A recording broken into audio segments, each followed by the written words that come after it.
Hello दोस्तों, कैसे हैं आप लोग। और एक बार फिर से आप लोग का स्वागत है आपके अपने YouTube channel readable study point में। और मैं हूं राजिद और मैं आज आपके लिए लेकर आया हूं बिहार बोर्ड के 100 मार्क्स के हिंदी 12th क्लास का पदखंड का पहला चैप्टर करवक। उसी का आज मैं प्रश्न और उत्तर लेकर आया हूं जो बहुत ही इम्पोर्टेंट है एग्ज़ाम के व्यू से। तो वीडियो को पूरा अंत तक देखिएगा और वीडियो पसंद आए तो लाइक कीजिए, ज़्यादा से ज़्यादा सब्सक्राइब कीजिए। ओके, तो चलिए चलते हैं हम हमारे क्वेश्चन पर। ओके, तो पहला प्रश्न है, कवि ने अपनी एक आंख की तुलना दर्पण से क्यों की है। कवि ने अपनी एक आंख की तुलना दर्पण से क्यों की है। तो चलिए इसका आंसर देखते हैं। कवि ने अपनी एक आंख की तुलना दर्पण से इसलिए की है क्योंकि दर्पण स्वच्छ व निर्मल होता है। दर्पण क्या होता है? स्वच्छ और निर्मल होता है। और उसी प्रकार लेखक कवि ने अपने आंख को भी स्वच्छ और निर्मल बताया। ओके, फिर आगे बोलते हैं कवि, जिसमें मनुष्य को वैसे ही प्रतिछाया दिखती है जैसा वह वास्तव में होता है। और फिर बोलते हैं कि जैसे दर्पण में मनुष्य का वही प्रतिछाया दिखता है जैसा वो है, वैसी मेरी आँखों में भी उस व्यक्ति का वैसा ही प्रतिछाया बनता है। ओके, फिर आगे कहते हैं, कवि खुद को दर्पण के समान स्वच्छ व निर्मल मानता है। उनके हृदय में जरा सा भी दिखावा नहीं है। उनके इन निर्मल भाव के कारण ही बड़े बड़े रूपवान लोग उनके चरण पकड़ कर लालसा के साथ उनके मुंह की ओर निहारते हैं। और यही सब कारण है, उनकी स्वच्छ दिल और निर्मल स्वभाव के कारण ही बहुत बड़े बड़े और रूपवान लोग भी उनके चरणों में बैठे रहते हैं और उनसे कुछ सीखने की जिज्ञासा रखते हैं। इसलिए कवि ने अपनी एक आंख की तुलना दर्पण से की है। ओके, चलिए अगला प्रश्न देखते हैं। अगला प्रश्न है, जायसी अपने करवक में कलंक, कांच और कंचन के माध्यम से क्या कहना चाहता है।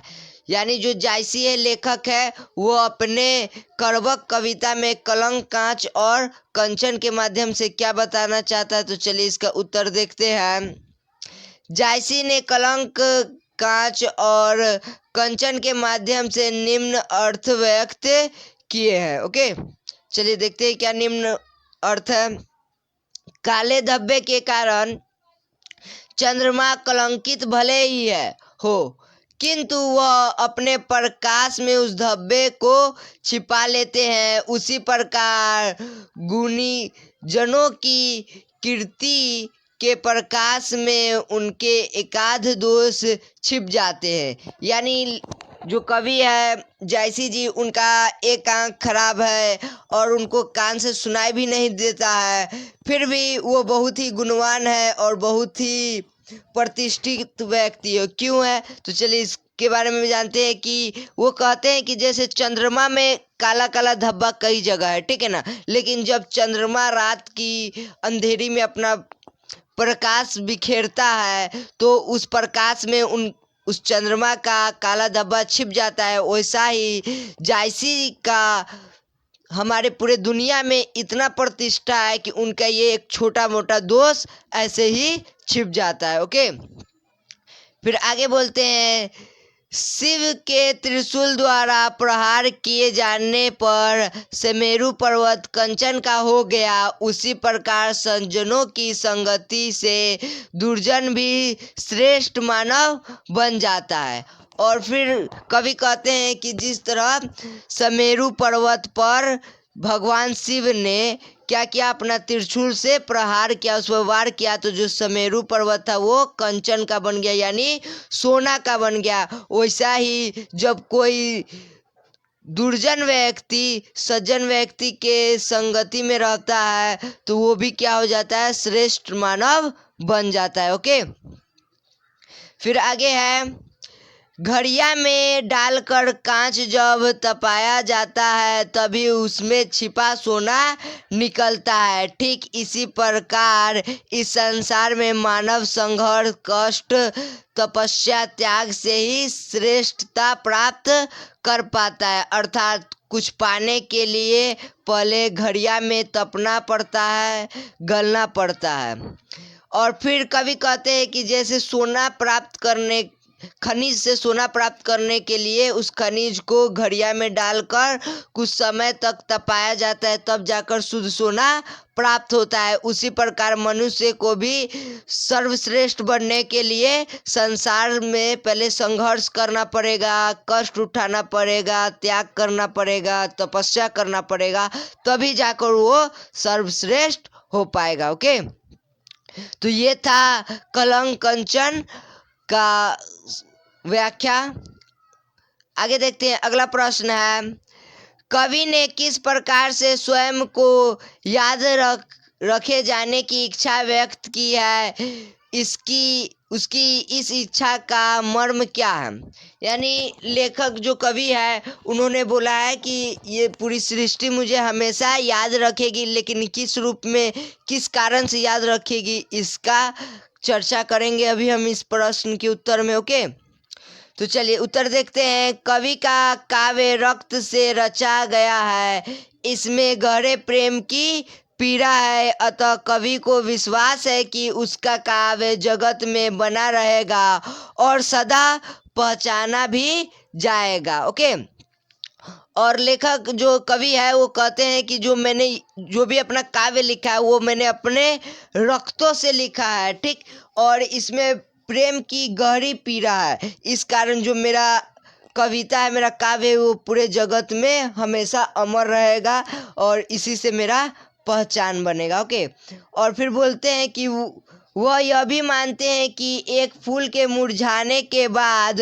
उसकी गंध अमर रहती है, इसी प्रकार कवि का भी यश संसार में अमर रहेगा। और फिर कवि कहते हैं कि जिस तरह फूल के मुरझा जाने पर भी उसका सुगंध वैसा ही बरकरार रहता है, अमर रहता है, वैसा ही मेरे इस संसार से चले जाने के बाद भी मेरे इस संसार में मेरा ये जो प्रतिष्ठा है, जो मेरा अंश है, ये हमेशा अमर रहेगा। ओके, चलिए अगला चौथा प्रश्न देखते हैं। चौथा प्रश्न है, मोहम्मद यही जोड़ी सुनाया, यहाँ कवि ने जोड़ी शब्द का प्रयोग किस अर्थ में किया है। ओके, यानी ये जो इनका लाइन था कविता का, इस लाइन में उन्होंने जोड़ी वर्ड का यूज किया है, तो इसका अर्थ क्या है चलिए देख लेते हैं।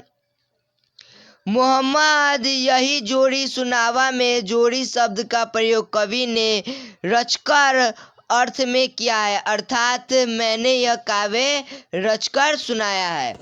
यानी जो ये लाइन है इनकी कविता का, मोहम्मद यही जोड़ी सुनावा, तो जोड़ी का जो शब्द का जो अर्थ है उसका अर्थ ये है कि उन्होंने ये काव्य खुद लिखा है और ये खुद आप लोग को सुना रहे हैं, तो इसी के लिए उन्होंने जोड़ी शब्द का प्रयोग किया है। ओके, चलिए आगे देखते हैं। पांचवा प्रश्न है, रक्त के लेई का क्या अर्थ है। रक्त के लेई का क्या अर्थ है, तो चलिए इसका आंसर देखते हैं। लेई जोड़ता है और काव्य भी जोड़ा जाता है, यानी कहा जाता है कि ले से कुछ कभी कभी कोई चीज़ को जोड़ा जाता है, साटा जाता है, तो वही बात काव्य में भी है, काव्य भी जोड़ता है, सबकी दिलों को आपस में जोड़ता है। ओके, अतः कवि कहते हैं कि मैंने इस काव्य को रक्त की ले लगाकर जोड़ा है और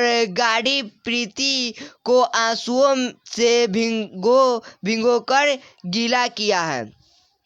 और यहाँ पर जो रक्त कैलेई का अर्थ है कि लेखक कहते हैं कि ये जो भी मैंने अपने काव्य लिखे हैं इसको मैंने अपने रक्त के लेई से इसको जोड़ा है और अपने आंसुओं में इसकी गाढ़ी प्रीति को भिगो कर गीला किया है। ओके, चलिए तो इसका आंसर जान गए हम लोग।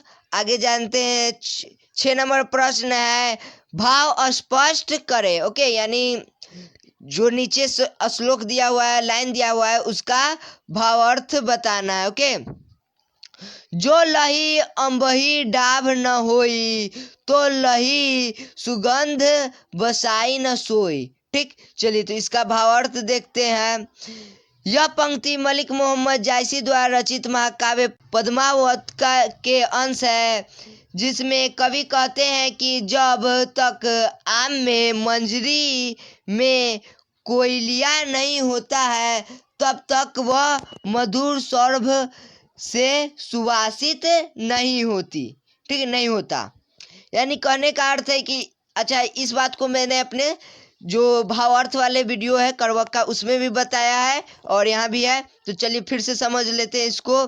लेखक कहते हैं कि जिस तरह से आम के होने से पहले मंजरी होता है यानी मोजर होता है, तभी जाकर आम में सुगंध आता है, उसी प्रकार से हमारे मनुष्य के जीवन में भी कभी न कभी कोई कष्ट होने के बाद ही उसका प्रतिष्ठा बढ़ता है, उस मनुष्य को प्रगति मिलती है। ओके, तो इसका यह भावार्थ था। चलिए 7वां प्रश्न देखते हैं। 7वां प्रश्न है कि व्याख्या करें। इसका भी व्याख्या करना है, तो क्या किसका व्याख्या करना है देख लेते हैं। धनी सो पुरुष जस कीर्ति जासु, फूल मरे पे मरे न वासु। ओके, तो इस बात का, इस जो लाइन है इसका अर्थ जान लेते हैं हम लोग। यह पंक्ति मलिक मोहम्मद जायसी के द्वारा रचित महाकाव्य पद्मावत के अंश है, जिसमें कवि कहते हैं कि वह पुरुष धन्य है जिसकी कीर्ति और प्रतिष्ठा इस संसार में है, उसी तरह रह जाती है जिस प्रकार उसके मुरझा जाने पर भी उसका सुगंध रहता है। यानी यहाँ पर लेखक कहते हैं, कवि कहते हैं कि जो मनुष्य का इस संसार में प्रतिष्ठा है, सम्मान है, वो व्यक्ति बहुत ही धन्य है। ओके, और उसी तरह जिस तरह फूल मुरझा जाने के बाद भी उसका सुगंध रहता है, उसी तरह जब वो मनुष्य मर भी जाएगा, उसकी मृत्यु भी हो जाएगी, इस संसार से वो चला जाएगा, तब भी इस संसार में उसकी प्रतिष्ठा वैसा ही बरकरार रहेगी। ओके, तो ये 7 क्वेश्चन बहुत ही इंपॉर्टेंट था एग्जाम के व्यू से। तो आप इस वीडियो को अच्छे से देखिए और पूरा अंत तक वीडियो को देखने के लिए थैंक यू। और अगर आपको इसका पीडीएफ चाहिए ताकि आप अपने कॉपी में इसको नोट कर पाए, या पीडीएफ मोबाइल में रख कर ही पढ़ना चाहते हैं, तो आप मेरे टेलीग्राम चैनल से जुड़ जाइए। मैं इसके डिस्क्रिप्शन में लिंक दे दूंगा टेलीग्राम का, आप वहां से जुड़ जाइए। अगर आपने इस चैप्टर का समरी यानी भावार्थ और ऑब्जेक्टिव क्वेश्चन न देखा है, का वीडियो न देखा है, तो उसके लिए भी मैं डिस्क्रिप्शन में लिंक दे दूंगा, आप वहां से भी उस वीडियो को, दोनों वीडियो को देख लीजिएगा। ओके, तो आज भर के लिए इतना ही। गुड बाय, जय हिंद।